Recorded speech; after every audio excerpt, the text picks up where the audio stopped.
Taiwan voters defy Beijing in electing new president. Vice President Lai Ching-te won the island democracy's presidential vote, extending the dominance of a party that Beijing has denounced as a separatist force. Boeing's manufacturing mess, outsourcing worried engineers and sparked battles over quality before a door plug blew out on an Alaska Airlines plane mid-flight. Luxury hand-me-downs are now worth billions of dollars. Shoppers are increasingly turning to second-hand websites to sell barely used designer clothes and handbags. Big brands aren't happy about it. The CEO who gave 60,000 employees his cell phone number. In his quest to transform Adidas, Bjorn Gulden is pushing staff to break rules and ignore consultants. Biggest U.S. renewable project underway, finally. The sluggish timeline for a New Mexico wind and power transmission project is a problem for the Biden administration, as it seeks 100% clean electricity by 2035. U.S. strikes give Houthis the enemy they long sought. A religiously inspired militia that emerged from Yemen's northern mountains 20 years ago is now more powerful than ever.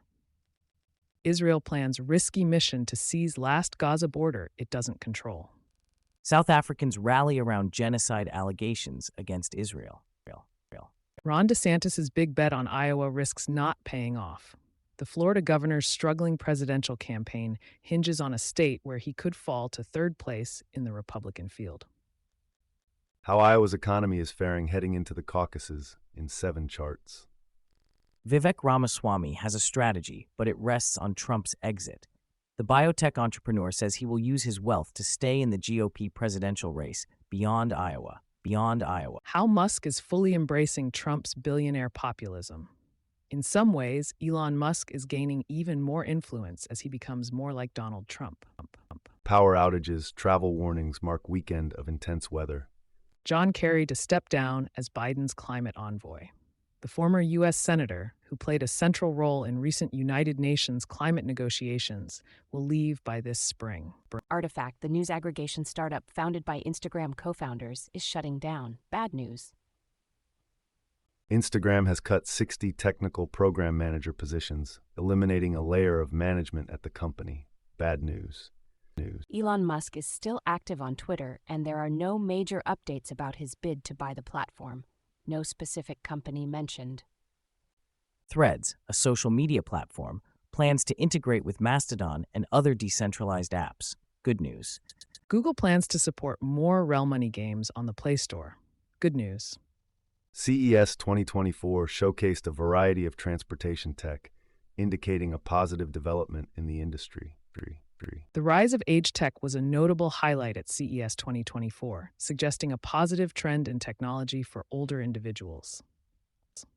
AI models can be trained to deceive like humans, which may be concerning. Robotics demos at CES 2024 were impressive, showing positive advancements in the field. CES 2024 featured weird and unconventional tech, adding to the fun and excitement of the event. Amgen has emerged as a potential suitor for Cytokinetics, as Novartis has decided to pull away from a potential acquisition. This news may be seen as positive for Cytokinetics, as Amgen's interest in the company indicates potential growth and investment in the future. Lilly CEO David Ricks has good news for the biopharma industry. He believes that there is potential for growth in the GLP-1s and AI, artificial intelligence sectors. GLP-1s are a type of medication used to treat type 2 diabetes, and AI refers to the use of computer algorithms to perform tasks that typically require human intelligence. Ricks expects advancements in these areas to bring positive developments in the field of healthcare. FDA's latest findings reveal good news. There is no established connection between GLP-1 drugs and suicidal thoughts. While a small risk of suicidal ideation associated with GLP-1 receptor agonists cannot be completely ruled out, the FDA will continue to assess the evidence. JPM 2024, a report released on January 12, 2024, has a good news for the biopharma industry. The report suggests that there is a notable optimism surrounding the industry for the year ahead. This positive sentiment may indicate a promising year following the unpredictable fluctuations experienced in 2023. Elena Kondarakis, the head of the Orexin franchise at Takeda Pharmaceuticals, has provided promising information about their Orexin program to treat narcolepsy. This program shows potential for effective narcolepsy treatment. Biogen has a bad news because they are handing back the MS drug Fampyra to Acorda. Fampyra, originally known as Ampyra, is a drug used for the treatment of multiple sclerosis, MS. Biogen obtained exclusive ex-US rights to the drug in 2009 and has been selling it under the brand name Fampyra in international markets. However, due to declining sales, Biogen has made the decision to return the rights of the drug to Acorda. Biospace has exciting news from the 42nd annual J.P. Morgan Healthcare Conference in San Francisco. Go. Gold Colloid Co. and Hangzhou Clonjin Biotech have entered into a strategic agreement. This is good news because it allows Gold Colloid Co., a leading distributor of medical and diagnostic products in the U.S., to bring rapid in vitro diagnostic (IVD) tests and raw materials to the U.S. market. Hangzhou Clonjin Biotech, a renowned Chinese manufacturer, specializes in producing IVD rapid tests and raw materials. This partnership will enable Gold Colloid Co. to expand its product offerings and provide innovative medical solutions to customers in the U.S.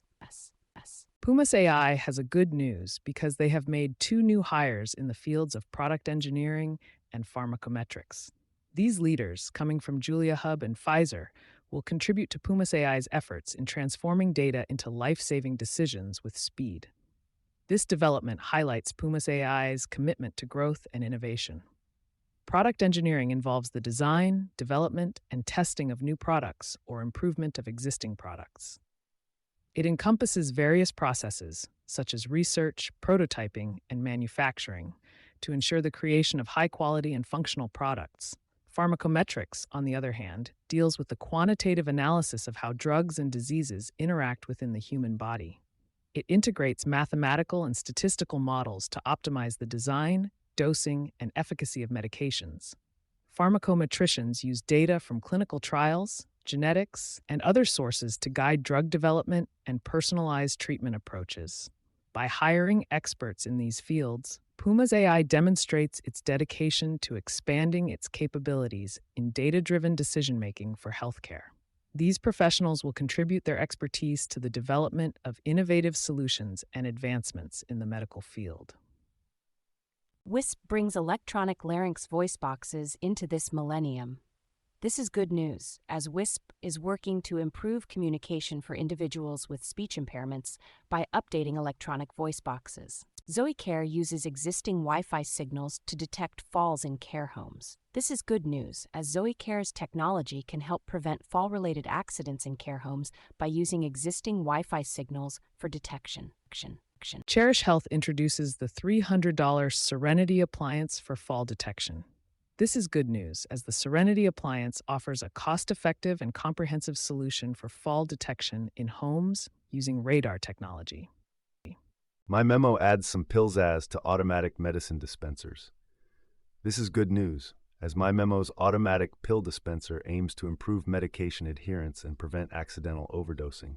Smart mollusks monitor waterways for pollution. This is interesting news, as a French startup is utilizing clams, mussels, and oysters to act as monitoring devices, potentially improving water pollution detection.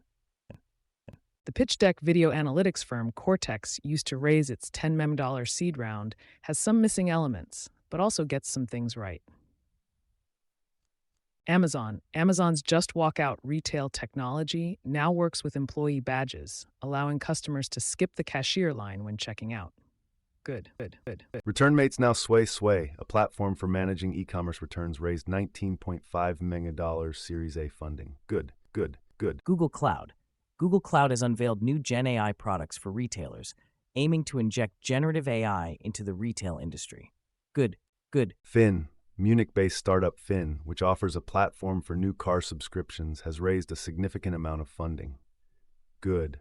Good news, U.S. spot Bitcoin ETFs begin trading. Circle files for IPO and India continues crypto pullback. Positive for the cryptocurrency market, as spot Bitcoin ETFs are being traded in the U.S., and Circle's IPO indicates growing interest in crypto companies. Good news. U.S. approves first spot Bitcoin ETF applications for 11 issuers. Positive for the cryptocurrency market as this development opens doors for more investors to participate in Bitcoin trading. Good news. Grayscale CEO sees spot Bitcoin ETF as first step toward normalizing crypto. Positive for the cryptocurrency market as it indicates a positive sentiment towards the acceptance and mainstream adoption of cryptocurrencies. Good news. Circle files confidentially for an IPO. Positive for Circle as the company demonstrates its intention to go public, which could increase its visibility and access to capital. Good news. Hestia wants you to mine for crypto to heat your house. Positive for Hestia as it offers a unique solution that combines crypto mining with energy efficiency. Richard Rubin has good news. The subject is taxes. And the news is President Biden and Republicans offer vastly different plans for handling tax cuts that lapse after 2025. Stella Yifan Xie has bad news. The subject is deflation worries in China. And the news is, with domestic demand weak, fears are growing that China will try to export its way out of trouble, raising trade tensions. Andrew Duerin, Lawrence Norman, and Max Colchester have good news. The subject is U.S. and Ukraine. And the news is Western officials are considering ways to seize Russian funds without spooking international investors to back loans to Ukraine. Harriet Torrey has good news. The subject is Iowa's economy, and the news is unemployment is low and earnings have risen more slowly in the state than nationwide. Nick Timiros has bad news. The subject is Federal Reserve, and the news is the central bank posted its largest annual operating loss of $114.3 billion last year due to its efforts to stimulate the economy and then stamp out inflation.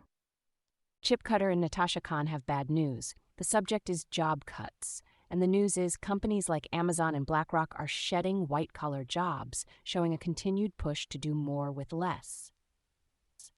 Good news. Bank of America and other major banks earned $104 billion in 2023, showing strong financial performance. Bad news, Citigroup plans to cut 20,000 jobs, which is about 10% of its workforce, as part of a restructuring plan. Good news. Despite not reaching a record, the S&P 500 had a weekly gain. Bad news, crypto firm Genesis Global Trading has to pay $8 million for compliance failings in its anti-money laundering and cybersecurity programs. 1. FinTech Promedio raises $13 from PayPal, Samsung, and more to bring open banking to Latin America. Good news for FinTech Promedio, as they have successfully raised $13 million from major investors like PayPal and Samsung. This investment will help them expand their open banking services in Latin America. 2. Overmoon's vacation rental model aims to combine the best of both Airbnb or hotel. No specific company mentioned, so no news to summarize. 3. Peer Bank's $2.4 million to launch Stripe for credit. Startups Age Tech at CES was much more than gadgets. This article has good news as it highlights the rise of age tech showcased at CES, indicating potential growth and innovation in this sector. Deal Dive, Tier and Dot's merger is not a sign of what's to come in M&A this year.